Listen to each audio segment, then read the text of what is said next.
जय Hind students. I hope कि आप सब अच्छे होंगे और अपनी प्रेपरेशन बहुत ही अच्छे तरीके से कर रहे होंगे।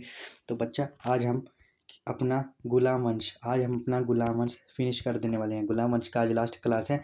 2 क्लासेस में गुलाम वंश फिनिश कर दे रहे हैं हम। तो आज थोड़े से 2 गिने चुने राजा रह गए थे, उनके बारे में पढ़ेंगे और फिर इसके बाद गुलाम वंश ख़त्म करने के बाद हम खिलजी वंश मतलब कि खिलजी डायनेस्टी स्टार्ट कर देंगे। तो गुलाम वंश में लास्ट लेक्चर में प्रीवियस लेक्चर में मैंने आपको वहाँ तक बताया था। प्रीवियस लेक्चर में मैंने आपको बताया था कि जो इल्तुतमिश का आखिरी ख्वाहिश था, इल्तुतमिश का आखिरी ख्वाहिश क्या था? इल्तुतमिश का आखिरी ख्वाहिश था कि मेरी बेटी को ही बनाइएगा आप लोग अगला उत्तराधिकारी। पर उस समय लोगों ने क्या किया, उस समय उसके दरबार के लोग थे और अमीर लोग थे जो, तो उसकी बेटी को ना बना के रुकनुद्दीन फिरोज को बना दिए थे, क्योंकि वो उससे कोई रजिया सुल्ताना को इसलिए नहीं बना पाए क्योंकि रजिया सुल्ताना में एक ही कमी थी कि रजिया सुल्ताना एक लड़की थी, एक औरत थी बस। तो आज हम रजिया सुल्ताना के बारे में पढ़ते हैं। तो रजिया सुल्ताना का शासनकाल कितने से कितने वर्ष तक था? रजिया सुल्ताना का शासनकाल 1236 से लेकर 1240 के वर्ष के तक। सबसे पहले बच्चा मुझे क्वेश्चन बताइए कि कुतुब मीनार के किसके टाइम पर कुतुब मीनार के ऊपर किसके टाइम पर बिजली गिरी थी, और कुतुब मीनार पर किसने टाइम के ऊपर बिजली गिरी थी, और मंगल पांडे कहाँ के रेजिडेंस थे? मंगल पांडे का रेजिडेंस कहाँ पे था? 2 क्वेश्चन बताइए, कुतुब मीनार पर किसके टाइम पर बिजली गिरी थी और मंगल पांडे का रेजिडेंस क्या था? तो 1236 से लेकर 1240 तक रजिया सुल्ताना का कार्यकाल था, टाइम पीरियड था। जैसा कि मैंने आपको बताया, फर्स्ट वुमन शासक थी, फर्स्ट वुमन रूलर थी दिल्ली सल्तनत और स्लेव डायनेस्टी की। ये पहली और आखिरी महिला थी ये दिल्ली शासक पे राज करने वाली। तो रजिया सुल्ताना के बाद कोई महिला नहीं आई? नहीं बच्चा, रजिया सुल्ताना के बाद कोई महिला नहीं आई। तो sir Razia Sultana first woman थी? यस बच्चा, रजिया सुल्ताना पहली वुमन थी, वो फर्स्ट पहली वुमन रूलर थी। तो ये बेटी थी इल्तुतमिश की, ये बेटी थी। तो बच्चे जब रजिया सुल्ताना बन गई थी को, तो बहुत सारे लोगों ने विद्रोह कर दिया था, कहीं इधर विद्रोह हो रहा था, कहीं उधर विद्रोह हो रहा था। तो रजिया सुल्ताना ने बहुत कोशिश की, बहुत हाथ पैर मारे, तो उन्होंने बहुत सारे जगह पर विद्रोह को रुकवा दिया है। विद्रोह को कैसे रुकवाया सर? वही युद्ध करके, किसी से लड़ाई लड़ुई करके, या समझा बुझा के, या डराया धमका के, ऐसे ऐसे विद्रोह को रुकवा दिए। विद्रोह कौन कर रहे थे बच्चा? जो अमीर लोग होते हैं ना, अमीर लोग, व्यापारी लोग, वही सब विद्रोह कर रहे थे कि हम एक स्त्री के नीचे अपना नहीं मानेंगे। हम ऐसा कैसे हो सकता है कि हमारा शासन एक स्त्री चलाए, ये समाज का नष्ट हो रहा है। उस समय आप सबको पता है, उस समय सोच ही ऐसी थी लोगों की। तो बच्चा ऐसे ही हो रहा था। तो उस समय जब रजिया सुल्ताना का शासनकाल था, रजिया सुल्ताना के सबसे निकट में था मलिक याकूत। रजिया सुल्ताना के सबसे पास में मलिक याकूत था। सबसे पास में क्या मतलब कि सबसे करीबी मान लीजिए, एक हिसाब का बेस्ट फ्रेंड मान लीजिए, जिसको आजकल BFF बोलते हैं इंग्लिश में। BFF मान लीजिए, बेस्ट फ्रेंड फॉर एवर मान लीजिए रजिया सुल्ताना का मलिक याकूत। ये रजिया सुल्ताना इससे बहुत प्रभावित थी। ये मलिक याकूत कौन था, इसके बारे में पढ़ते हैं।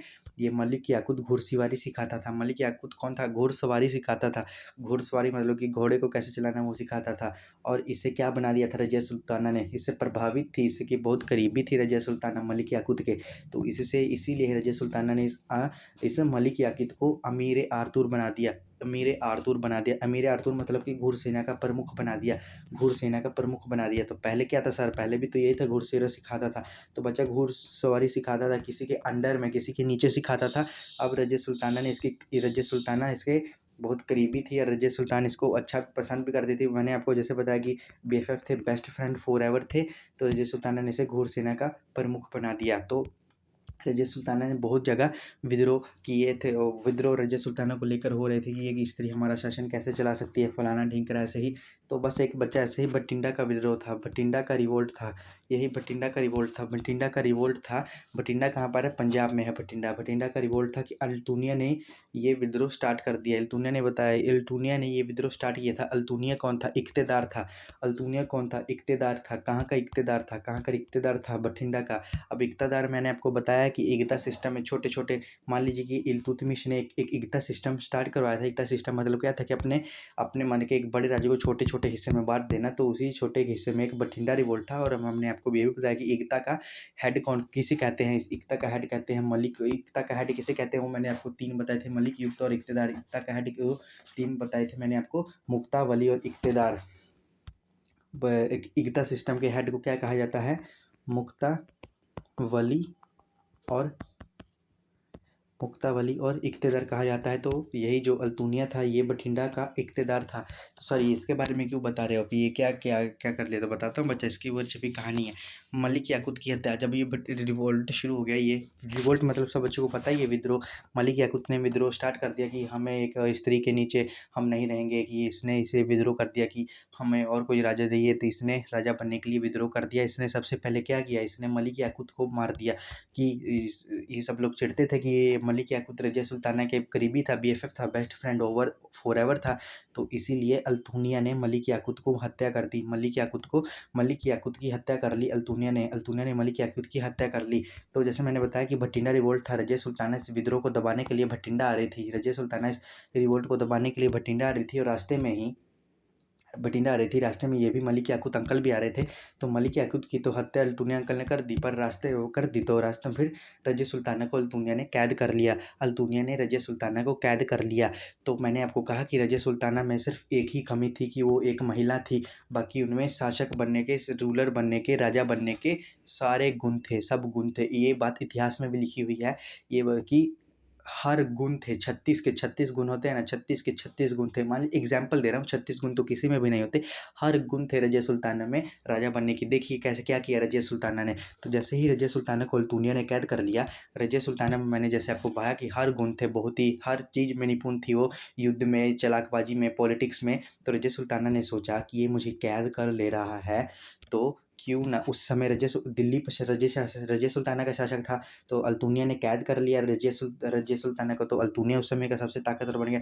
तो रजिया सुल्ताना जी ने अपना दिमाग चलाया, रजिया सुल्ताना ने, और कहा और सोचा, कहा नहीं सोचा, और उन्होंने क्या किया कि उन्होंने अल्तुनिया से ही शादी कर ली। उन्होंने सोचा कि ये ऐसे मर मर के जीना या कैदी बनने से अच्छा ही है ना, मैं उससे पूरे इंडिया की, भारत की सबसे शक्तिशाली जो है अल्तुनिया, उसी से शादी कर लेती हूँ। देखिए बच्चा, उनका माइंड माइंड देख लीजिए, उनका प्रेजेंस ऑफ माइंड देख लीजिए कि कैसे किया उन्होंने, कि उनको लगा कि जा मेरी तो नैया डूबने वाली है, तो उन्होंने जल्दी से छलांग मार के वो दूसरी नैया पर आ गई। मतलब कि उन्होंने अल्तुनिया से ही शादी कर ली। अल्तुनिया से शादी करने के बाद वो उनकी रानी, अल्तुनिया की रानी बन गई, तो फिर वो कैद जाने से बच गए। देखिए यही माइंड बहुत अच्छा लगता है मुझे, यही प्रेजेंस ऑफ माइंड बहुत अच्छा लगता है। तो रजिया सुल्ताना ने अल्तुनिया के साथ शादी कर ली थी, रजिया सुल्ताना ने अल्तुनिया के साथ शादी कर ली थी। आपको बता दिया गया इसका कारण, अल्तुनिया के साथ शादी क्यों कर ली गई थी। तो बच्चा क्वेश्चन बताइए, सबसे अर्थ सन के नियरेस्ट प्लेनेट कौन सा है, सन के नियरेस्ट प्लेनेट कौन सा है, नियरेस्ट प्लेनेट टू द सन कौन सा है।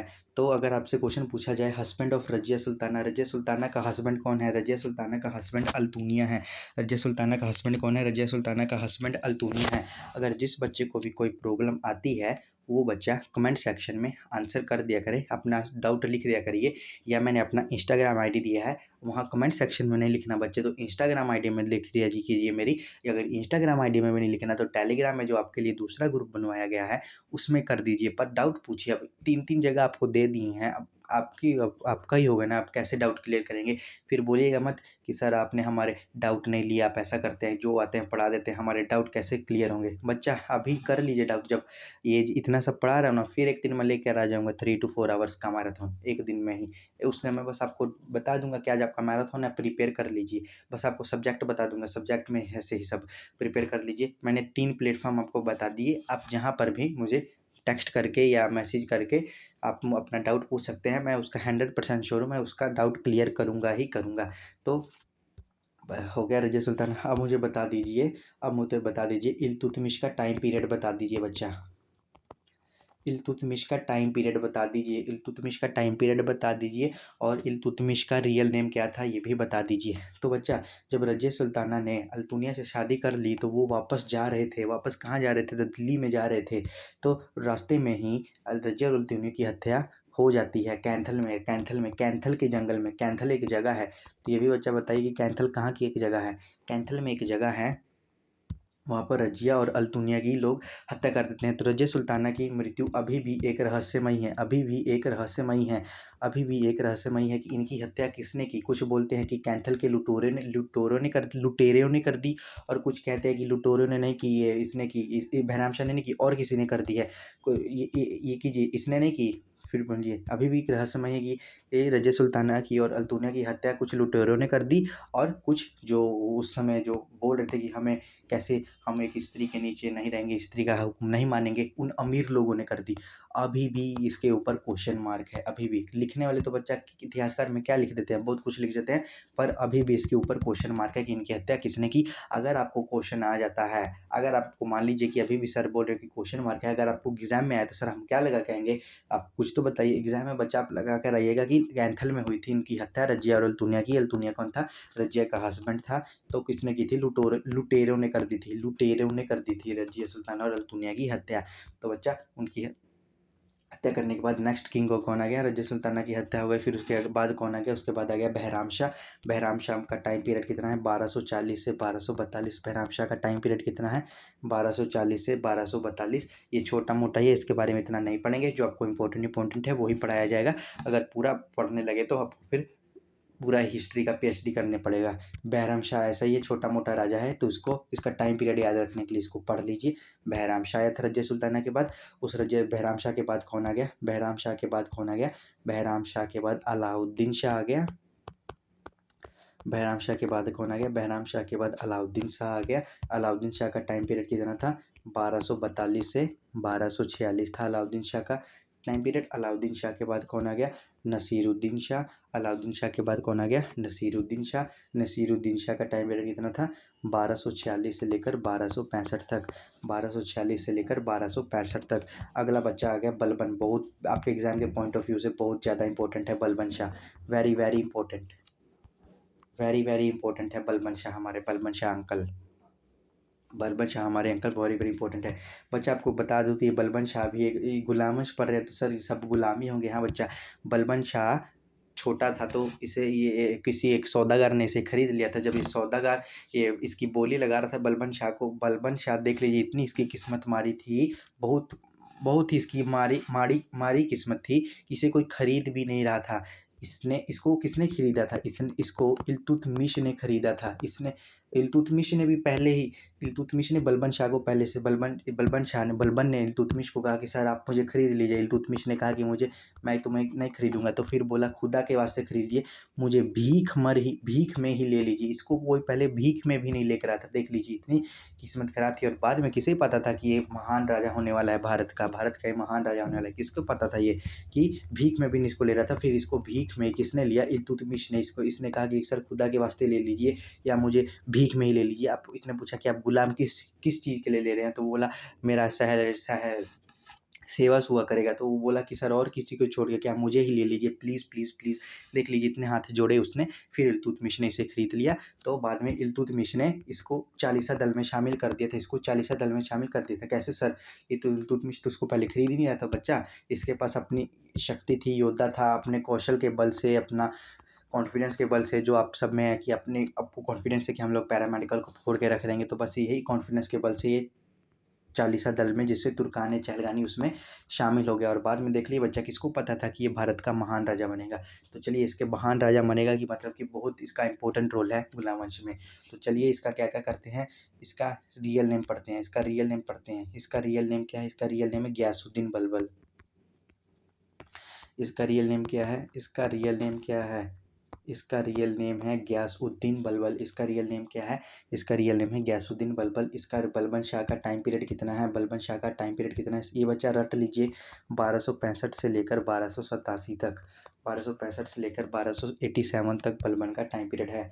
इसने कौन सी पॉलिसी निकाली, बलबन शाह ने कौन सी पॉलिसी निकाली, रक्त, ब्लड एंड आयरन की, ब्लड एंड आयरन की, लोहा खून बहाओ और ये सब लोहा का खूब ब्लड एंड आयरन की पॉलिसी निकाली इसने। मतलब कि बहुत खूंखार राजा था, ये शांति के प्रतीक में नहीं था। उधर से जो मंगोल लोग आक्रमण कर रहे थे, तो उसने उनके लिए पॉलिसी निकाली थी कि blood and iron policy, iron and blood, खून बहाओ इनका जितना मर्जी होता है। ब्लड एंड आयरन से ही पता चल जा रहा है कि खून बहाओ। इंग्लिश में आप सबने ईडियम्स भी पढ़ा हुआ है इसका, ब्लड एंड आयरन का। तो उसने बच्चा बलबन ने तुर्कान चहलगानी का एंड कर दिया, फिनिश कर दिया, खत्म कर दिया तुर्कान चहलगानी को। आप सब बताइए कि तुर्कान चहलगानी को किसने स्टार्ट करवाया था, who started Turkan Chahalgani, who started Turkan Chahalgani. Question है आपका, बताइए। तो उसने तुर्कान चहलगानी को खत्म कर दिया था। और इसका शीर्षक क्या था, इसका शीर्षक क्या था, इसका शीर्षक था जिल्ले इलाही। इसने अपने आप को जिल्ले इलाही का टाइटल देके रखा था। जिल्ले इलाही का क्या मतलब होता है, मतलब कि भगवान की छाया, मीन्स जिल्ले इलाही मीन्स शैडो ऑफ गॉड। जिल्ले इलाही नाम का मतलब भगवान की छाया होता है। ये क्वेश्चन बन सकता है, याद कीजिए कि जिल्ले इलाही मतलब कि क्या हो सकता है, भगवान की छाया। तो इसने दूसरा क्या लिया था अपने आप को टाइटल, इसने दूसरा दिया था नियाबत ए खुदाई। इसने अपने आप को एक और टाइटल दिया था, वो टाइटल था नियाबत ए खुदाई। और टाइटल क्या था इसका, नियाबत ए खुदाई। नियाबत ए खुदाई मतलब क्या होता है, भगवान का प्रतिनिधि है। कि इसने बोला कि मैं भगवान का प्रतिनिधि हूँ, भगवान ने मुझे भेजा है आप सबके लिए। कि इंग्लिश में भी नियाबत ए खुदाई मीन्स रिप्रेजेंटेटिव ऑफ गॉड। नियाबत खुदाई मीन्स रिप्रेजेंटेटिव ऑफ गॉड, भगवान का प्रतिनिधि। और इसका कोड मॉडल, इसका दरबार का तरीका कैसा था। मान लीजिए कि कार्रवाई होती थी, आपको मैंने अभी असेंबली पढ़ाया, तो चलिए असेंबली में भी क्वेश्चन पूछ लेते हैं कि असेंबली में क्या क्वेश्चन पूछा जाए। हाँ, थोड़ा असेंबली, हाँ, सबसे पहले कॉन्स्टिट्यूशन असेंबली की मांग किसने की थी, कौन से ईयर में की थी, किसने की थी। सबसे पहले कॉन्स्टिट्यूशन असेंबली की मांग किसने की थी और कौन से ईयर में की थी, और ये मांग कब स्वीकार कर ली गई, मतलब कि कब स्वीकार कर ली गई, और इस मांग को बनाने के लिए कब मंजूरी मिली, बताइए।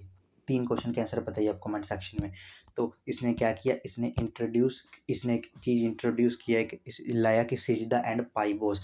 इसने एक सिजदा एंड पाइबोस कहा कि सिजदा एंड पाइबोस मतलब क्या होता है सर। सिजदा एंड पाइबोस मतलब बच्चा, सिजदा एंड पाइबोस की आपको अपने राजा के सामने, सिजदा मतलब कि आपके सर पर जो भी है उसको आपके राजा के सामने झुका देना है अपना सिर। और पाइबोस मतलब कि आपको घुटने के बल होकर अपने राजा को प्रणाम करना है। घुटने के बाद मंदिर में जाते, गुरुद्वारे में जाते, घुटने के बल होकर मत्था टेकते हो ना नीचे करके, तो बस यही था। इसने कहा था कि जो आपके सिर पर ताज तूज होगा उसको राजा के चरणों में रख के और अपने घुटनों के बल राजा का ऐसे सम्मान करना है। ये था सिजदा एंड पाइबोस, इसने ये निकाला था। और इसने क्या इंट्रोड्यूस किया था, इसने एक नवरोज फेस्टिवल स्टार्ट करवाया था। ये हालांकि इसको बाद में बंद करवा दिया जाता है, ये भी बताऊंगा। फिर इसको अकबर नवरोज फेस्टिवल को फिर दोबारा से स्टार्ट करवा देता है। नवरोज फेस्टिवल क्या है, नवरोज फेस्टिवल पर्शियन लोगों का त्यौहार है। नवरोज फेस्टिवल पर्शियन लोगों का त्यौहार है। पर्शियन को हिंदी में क्या बोलेंगे, फारसी लोगों का त्यौहार है नवरोज फेस्टिवल फारसी लोगों का त्यौहार है। उसने एक कुछ डिपार्टमेंट स्टार्ट करवाए थे। दीवाने अर्ज इसने एक डिपार्टमेंट स्टार्ट करवाया था। दीवाने अर्ज कौन सा डिपार्टमेंट था, सेना विभाग था। उस समय आपने पढ़ा ही होगा कि ऐसे ऐसे नाम थे, या किसी ने अकबर बीरबल सीरियल देखा है और कुछ भी देखे हैं, ऐसे दीवाने, रियासते, खुदाए, ऐसे ऐसे करके उनके डिपार्टमेंट के नाम होते थे। बताइए कमेंट में, देखे हैं कि नहीं देखे। तो यही, तो चलिए कर रहे हैं तो बता दीजिए मुझे। फर्स्ट बैटल ऑफ पानीपत का पहला युद्ध कब हुआ था, पानीपत का पहला युद्ध कब हुआ था। तो उसने डिपार्टमेंट स्टार्ट करवाया दीवाने अर्ज। ये आर्मी डिपार्टमेंट था, सेना का विभाग था, बलबन ने स्टार्ट करवाया। और इसका हेड कौन था, इस आर्मी डिपार्टमेंट का हेड को क्या कहा जाता था, आर्मी डिपार्टमेंट के हेड को कहा जाता था अरीजे मुमालिक। ऐसे याद कर लीजिए। इसने क्या स्टार्ट करवाया, दीवाने अर्ज स्टार्ट कराया, मतलब कि इसका हेड भी कौन होगा, अर्ज ए मुबालिक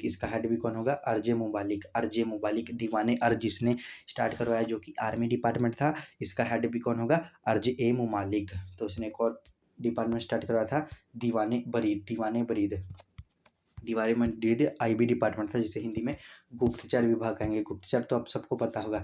तो उसका हेड कौन था, मान लीजिए कि उस समय अर्ज मुमालिक, यहाँ था दीवाने बरीद, तो बरीद मुमालिक।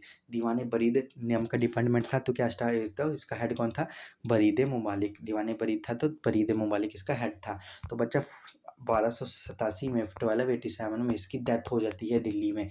1287 में इसकी मृत्यु हो जाती है दिल्ली में। तो इसके बाद कौन राजा बनता है, तो इसके बाद आ जाता है कैकुबाद आ जाता है। इसके बाद कैकुबाद आ जाता है, 1287 से लेकर 1290 तक आ जाता है, कैकुबाद आ जाता है। और इसके बाद कौन आता है, क्यूमर्स आ जाता है। क्यूमर्स 1290, क्यूमर्स को 3 साल, जब क्यूमर्स 3 साल का था उस समय इसको गद्दी पर बिठा दिया गया था। तो कि इस समय क्यूमर्स को गद्दी पर बिठा दिया गया, तो गद्दी पर बिठाया तो जलालुद्दीन ने मौका देखा, तो जलालुद्दीन ने इस क्यूमर्स को मार डाला। तो जलालुद्दीन गद्दी पर बैठ गया। तो बच्चा जलालुद्दीन का पूरा नाम पता है, जलालुद्दीन खिलजी। जलालुद्दीन खिलजी। जलालुद्दीन ने मौका देकर क्यूमर्स को मार दिया, उस 3 साल के बच्चे को मार दिया क्यूमर्स को, और खुद गद्दी पर बैठ गया। तो यहाँ से ही हमारा स्टार्ट हो जाएगा खिलजी डायनेस्टी, जिसे हम हिंदी में कहेंगे खिलजी वंश। जब ये मारा था, ये खुद 70 साल का था, ये 70 साल की उम्र में ही इसने खिलजी वंश का फाउंडर था, ये खिलजी वंश की शुरुआत की थी। क्यूमर्स का कब था, 1290 तक था, 70 साल की उम्र में फिर इसने जलालुद्दीन खिलजी ने मौका देकर क्यूमर्स को मार दिया था। क्वेश्चन है, याद रखिएगा, लास्ट किंग कौन था, स्लेव डायनेस्टी का लास्ट किंग कौन था, गुलाम वंश का सबसे लास्ट अखीरला राज्य शासककर्ता कौन था, वो था क्यूमर्स था। वो कौन था, क्यूमर्स था, 3 साल का क्यूमर्स था। तो चलिए बच्चा, आज के सेशन में बस इतना ही। आज का सेशन थोड़ा 15 to 20 मिनट्स का ही रहा, क्योंकि मुझे बच्चा एक ही सेशन में आपका खिचड़ी नहीं पका देना था। आगे आपका पहला वाला भी जो था उसमें थोड़ा हो गया था। तो आज के लिए बस इतना ही। अगर ये आपको सेशन अच्छा लगा होगा तो लाइक कीजिएगा, सब्सक्राइब कीजिएगा। बच्चा टोटल 6 डायनेस्टीज है, मतलब कि 6 वंश है। 2 वंश पढ़ाऊंगा आपको, फिर 2 वंश के क्वेश्चन आंसर लगाऊंगा A to Z, फिर 2 वंश पढ़ाऊंगा, 2 वंश के A to Z question answer लगाऊंगा। तो बच्चा जितना भी है आपको अभी गुलाम वंश कंप्लीट हो गया, आपका गुलाम वंश आपका कंप्लीट हो गया है। मैं कोशिश करूंगा कि अगले 2 दिन में हम लोग अपना खिलजी वंश भी कंप्लीट कर दें, अगले 2 दिन में हम लोग अपना खिलजी वंश भी कंप्लीट कर दें। उधर से हमने मेडावल हिस्ट्री चल रही है, और आपकी कल या परसों तक मॉडर्न हिस्ट्री की वीडियो भी आ जाएगी, और उधर से हमने पॉलिटी तो स्टार्ट ही कर दी है, तो पॉलिटी का भी उधर आ जाएगा। और जीके का आपका नेक्स्ट लेक्चर होने वाला है पार्क, नेशनल पार्क हमारे इंडिया में, राजस्थान, मेरठ, गुजरात, पंजाब, हरियाणा, हिमाचल, उत्तराखंड, यहाँ पे कौन कौन से नेशनल पार्क हैं, ये आपके एग्जाम के पॉइंट ऑफ व्यू से बहुत ज़्यादा इंपॉर्टेंट है। तो बस बच्चा ऐसे ही सपोर्ट करते रहिए, और आज के लिए बस इतना ही। जय हिंद, जय भारत, पढ़ाई करते रहें, ऑल द वेरी बेस्ट।